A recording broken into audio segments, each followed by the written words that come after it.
તો બુધનો પ્રોબ્લેમ હોય તો શું કરવાનું? પાછો ફરીથી બુધની પૂજા ના. બુધનો પ્રોબ્લેમ હોય તો એ યાદ રાખો, તમારા ઘરમાં જે વ્યક્તિને બુધનો પ્રોબ્લેમ છે એવી વ્યક્તિએ રાત્રે સૂતી વખતે દર બુધવારે એક ટીપું તેલનું 1 ડ્રોપ ઓઇલ, ખાવાનું નહીં, એક ટીપું તેલનું તમે જો તમારી નાભીમાં મૂકીને સૂઈ જશો. નાભી એટલે આપણને લાગે છે આપણને બધાને તો ખબર હશે, પણ જે હવેના જે છોકરાઓ છે ને એને નાભીમાં ના ખબર પડે, કદાચ આંખમાં નાખી દે.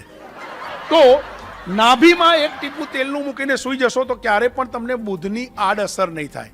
કારણ કે બુધ એ સ્કિનના પ્રોબ્લેમ આપે છે, અને જો સ્કિનની અંદર તમારી પાસે એક ટીપું તેલનું હશે, 52 બુધવાર 1 વર્ષના થશે, એક ઢાંકણા જેટલું તેલ તમારા શરીરમાં જશે, તમારા શરીરમાં ઓઇલિંગ થશે અને સ્કિન તમારી નોર્મલ થશે, એટલે તમને સ્કિનના પ્રોબ્લેમ નહીં આવે. જય